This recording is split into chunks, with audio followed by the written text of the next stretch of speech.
오늘 하나님께서 우리에게 주신 말씀은 창세기 31장 1절에서 16절까지의 말씀입니다. 하나님 말씀 받들어 읽도록 하겠습니다. 야곱은 라반의 아들들이 하는 말을 듣게 됐습니다. 야곱이 우리 아버지의 것을 다 빼앗아 갔다. 그가 우리 아버지의 것을 갖고 저렇게 부자가 됐다. 야곱이 라반의 얼굴을 보니 라반이 자기를 대하는 태도가 예전 같지 않았습니다. 여호와께서 야곱에게 말씀하셨습니다. 내 조상의 땅, 내 친족들에게 돌아가거라. 내가 너와 함께하겠다. 야곱은 라헬과 레아를 가축대가 있는 들로 불러냈습니다. 야곱이 그들에게 말했습니다. 내가 당신들의 아버지를 보니 그가 나를 대하는 태도가 예전 같지 않소. 그러나 내 아버지 하나님께서는 나와 함께 하셨소. 당신들은 내가 당신들의 아버지를 온 힘을 다해 섬긴 것을 알 것이요. 그러나 당신들의 아버지는 나를 속이고 내 품삯을 10번이나 바꾸었소. 그러나 하나님께서는 그가 나를 해롭게 하지 못하게 하셨소. 만약 그가 얼룩진 것이 내 품삯이 될 것이다 하면 모든 가축들이 얼룩진 새끼를 낳았소. 그리고 만약 그가 줄무늬가 있는 것이 내 품속이 될 것이다 하면 모든 가축들이 줄무늬가 있는 새끼를 낳았소. 그렇게 하나님께서는 당신들의 아버지의 가축들을 빼앗아 내게 주셨소. 한 번은 가축들이 새끼를 뵐 때 내가 꿈속에서 눈을 들어보니 가축대와 교미하는 수컷들은 줄무늬가 있거나 얼룩이 있거나 점이 있는 것들이었어. 그때 꿈속에서 하나님의 천사가 야곱아 하고 나를 불렀소. 내가 여기 있습니다 하고 내가 대답했소. 그랬더니 그가 말씀하셨소. 눈을 들어 보아라. 가축들과 교미하러 올라간 수컷들은 다 줄무늬가 있거나 얼룩이 있거나 점이 있는 것이 아니냐. 내가 라반이 내게 한 일을 다 보았기 때문이다. 나는 내가 기둥에 기름을 붓고 내게 소원을 했던 베델의 하나님이다. 이제 일어나 이 땅을 떠나 내 고향으로 돌아가라고 말이오. 라헬과 레아가 야곱에게 대답했습니다. 이제 우리가 우리 아버지 집에서 받을 목이나 유업이 더 있겠습니까? 아버지가 우리를 팔아먹고 우리 돈까지 다 가로챘으니 아버지가 우리를 이방 사람처럼 생각하는 게 분명합니다. 하나님께서 우리 아버지에게서 빼앗으신 모든 재산은 다 우리와 우리 자식들의 것입니다. 그러니 하나님께서 당신에게 말씀하신 그대로 하십시오. 아멘. 오늘도 주님의 풍성한 은혜가 우리 안에 있기를 소망합니다. 어, 전장에서 이제 야곱은 라반을 떠나가고자 했었죠. 그래서 이제 야곱이 자신의 재물을 풍족하게 만들어 주셨음을 알았기에, 물론 궁극적으로 하나님께서 야곱과 함께 하심으로 풍성한 은혜가 있음을 알기에 라반은 야곱을 이제 고향으로 돌아가는 것을 만류하게 됩니다.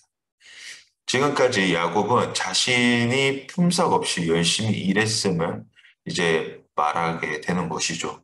이제는 그래서 자신을 위한 또 가족을 위한 정당한 대가를 받고자 했습니다. 그렇게 이제 얼룩이나 점이 있는 가축들을 이제 받게 되죠.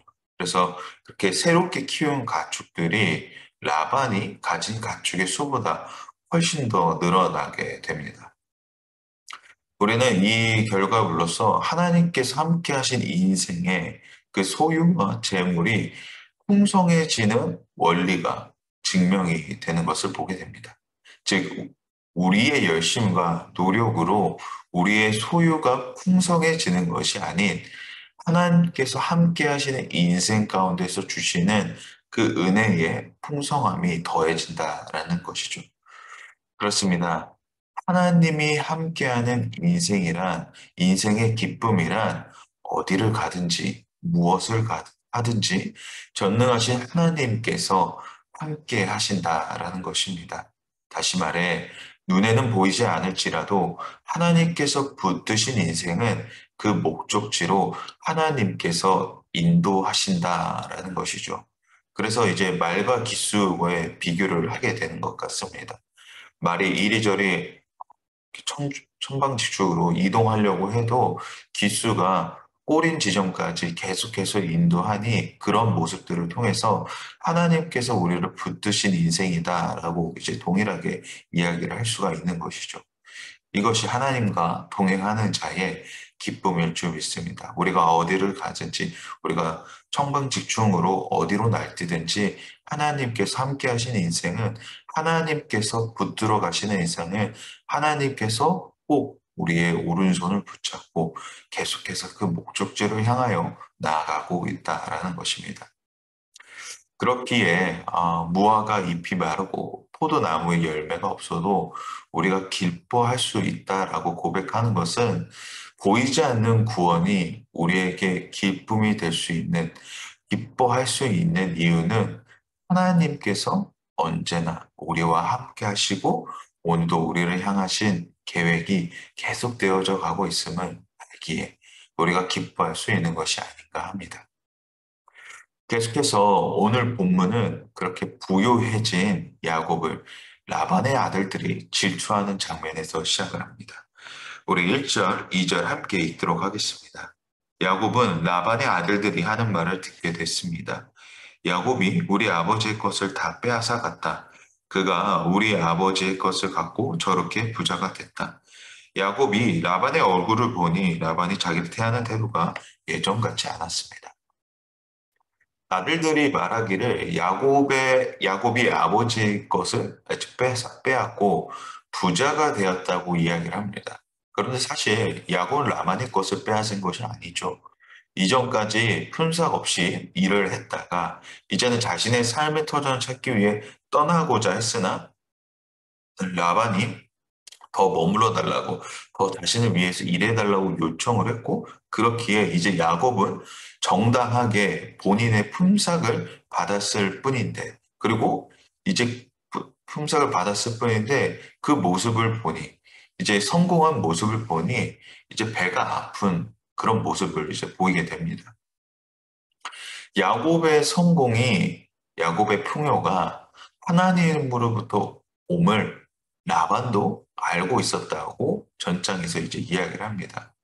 그렇다면 그도 하나님을 온전히 신뢰하는 자가 되어 하나님을 성실히 섬기는 자가 되었다면 그 또한 그 풍요를 누리시고 있었을 텐데, 라반은 야곱이 자기를 대신하여 일해주니 자신은 그냥 아무것도 하지 않고 그냥 허위허식하는, 그저 부러워하고 이제 시기하는 그런 모습들만 우리가 말씀을 통해서 보게 됩니다. 우리 또한 누군가 남의 잘됨을 부러워한 적이 없는지 생각해 보게 됩니다. 누구의 자식이 잘했고 다른 사람은 더 좋은 것을 누리고 하는 것에 대한 부러움, 갈망이 나에게 없는지 확인해 봐야 할 것 같습니다. 보이는 물질에 대해서는 우리가 부러워하지만 대초적으로 보이지 않는 하나님을 향한 열심히 섬기는 것에 대한 부러움이 있는지 한번 생각해 봐야 할 것 같습니다. 어떤 사람이 교회 일을 굉장히 열심히 섬깁니다. 그런 사람의 모습을 보면서 나는 그 사람을, 그렇게 열심히 섬기는 사람을 부러워하는지, 아니면 부러워하지 않고 대단하다고만 생각하는 것인지, 아니면 어떻게 그렇게 섬길 수 있는지 고민하게 됩니다. 과연 나도 그렇게 섬길 수 있은가 말입니다. 세상에 보이는 좋은 것들을 누군가 했으면 어떻게든 따라 해보고자 합니다. 반대로 그 모든 것을 주관하시는 하나님을 향한 열심은 우리에게 있는지, 정말 내가 하나님을 향한 그런 열심이 있는지 확인해 봐야 된다는 것이죠.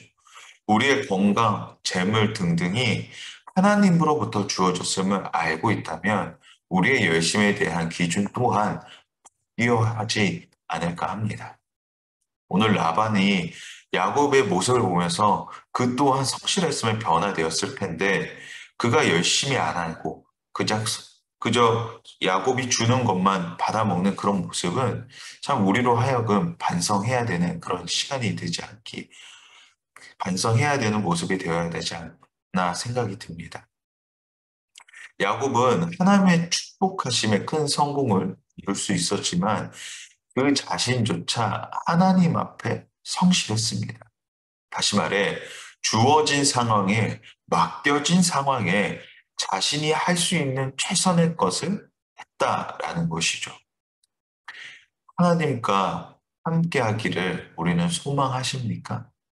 내 평생에 주님과 동행하기를 원하십니까? 그렇다면 성실해야 합니다. 현재 나에게 주어진 모든 일이 하나님께서 만들어 가시는 과정임을 알아야 된다라는 것이죠. 때로는 이 상황이 이해되지 않더라도 먼저 성실함으로 하나님께서 선하신 길로 인도하실 것이라는 그 기대와 믿음으로 우리가 나아가야 한다라는 것이죠. 주님이 다시 오실 때 정말 착한 일꾼이라고 우리는 칭찬받기 원하지 않습니까? 주님, 이러한 상황, 저러한 상황 속에서 주님 정말 저는 최선을 다했습니다.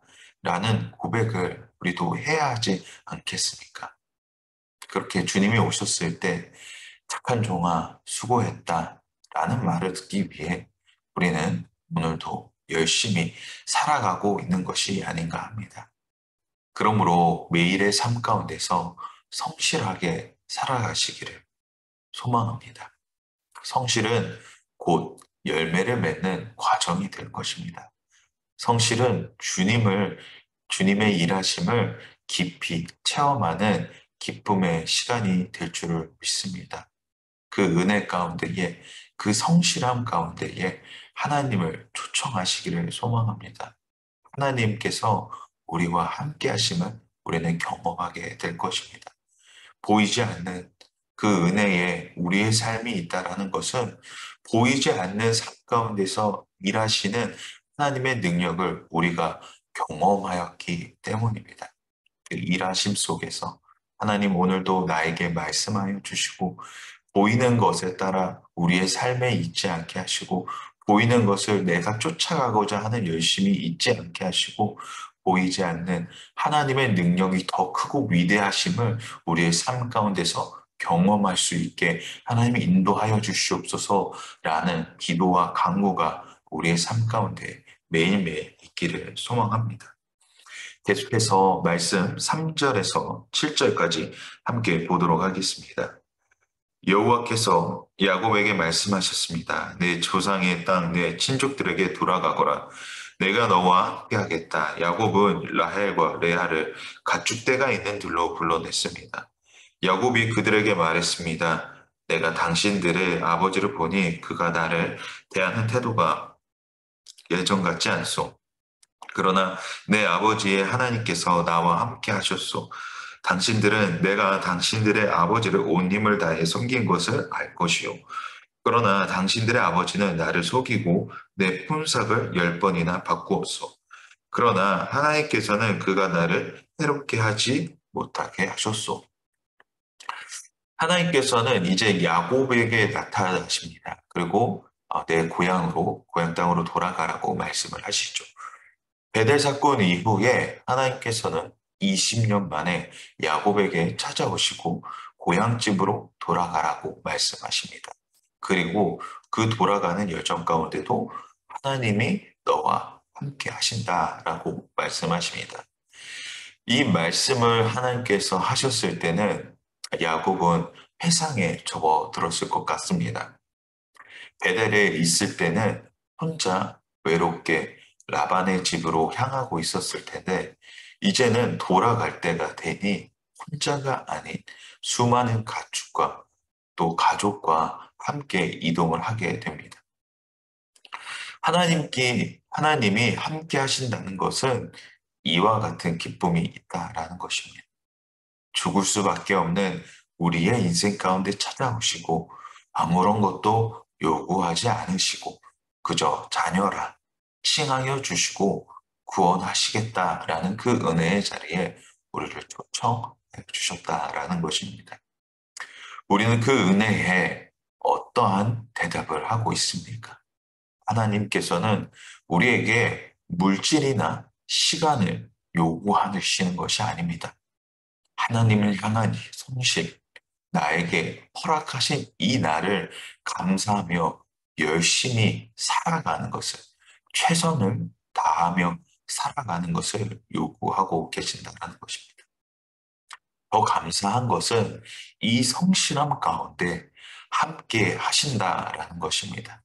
우리의 열심을 그저 내버려 두지 않으시고 손 놓지 아니하시고 같이 가자, 함께 가자고 위로하신다라는 것입니다. 이런 자비의 하나님, 은혜의 하나님이 오늘도 우리와 함께 하십니다. 이렇게 하나님께서 함께 하신다는 것을 야곱은 이제 그의 가족들과 함께 나누게 됩니다. 그 가족들과 함께 나눌 때에 하나님께서 나에게 베풀어 주신 그 은혜의 시간들도 함께 이야기합니다. 그리고 말하기를 자신은 최선을 다해 그의 아버지 라반을 섬겼음을 이제 자신의 아내들에게 포로를 하게 되죠. 라반이 자신을 속여 10번이나 품삯을 바꾸더라도 그저 묵묵히 성실하게 임했음을 전합니다. 야곱은 부당한 대우를 받으면서도 그러면 어떻게 인내할 수 있었을 것입니까? 무려 20년 동안 말입니다. 가족이 있었기에 라반의 집에 도착할 때는 혼자였지만 하나님께서 허락하신 가족이 이제는 그의 옆에서 있었기에 인내할 수 있었을 것이고 또 다른 하나는 하나님의 때를 기다렸던 것입니다. 베델에서 만나주시고 강력하게 임재하신 그 하나님께서 약속하실 때에 그 약속하심을 그는 기억하고 있었다라는 것이죠.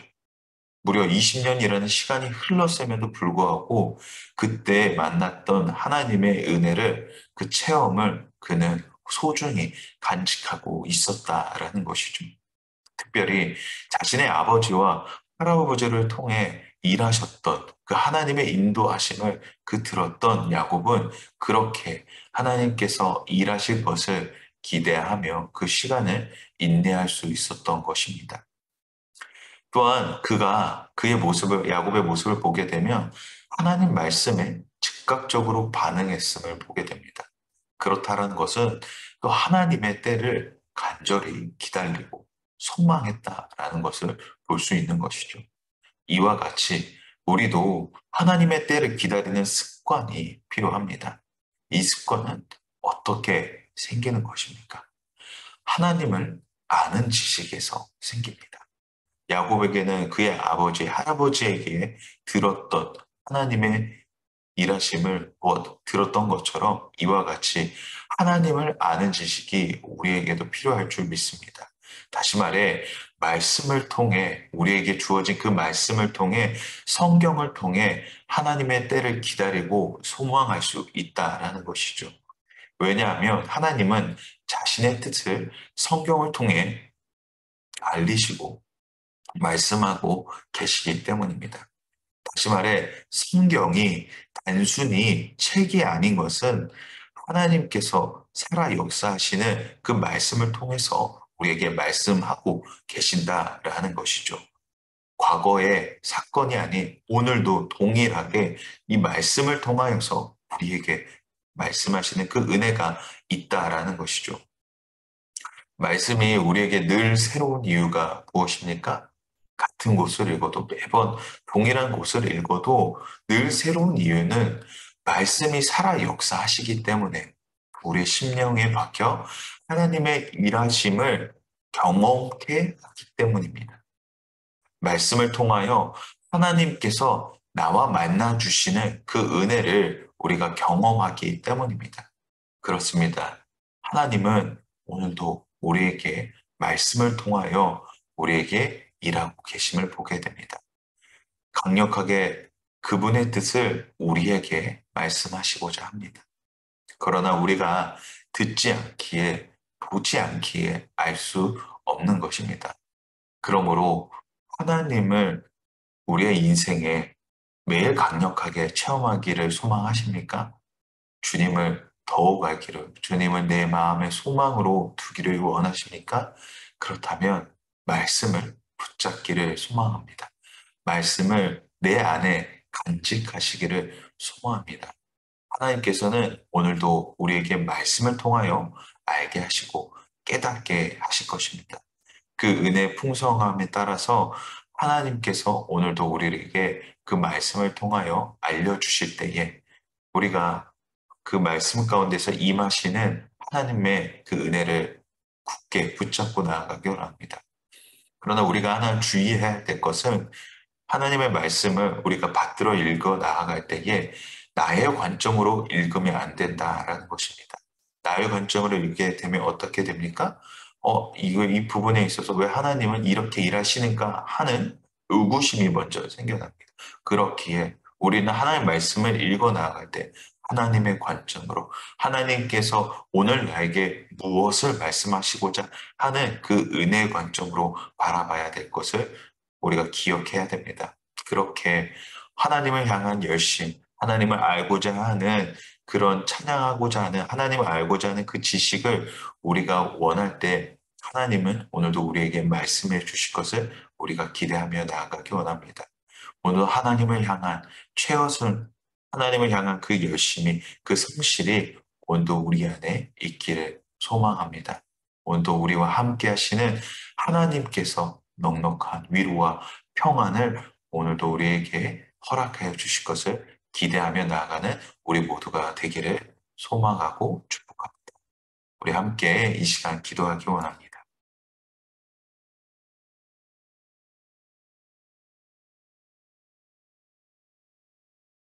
함께 기도하실 때에 눈에 보이는 것에 우리의 소망이 있지 않게 하시고 영원한 소망, 생명과 능력의 하나님이 우리 안에 살아 역사하신다는 그 기쁨을, 소망을 알게 하여 주시옵소서.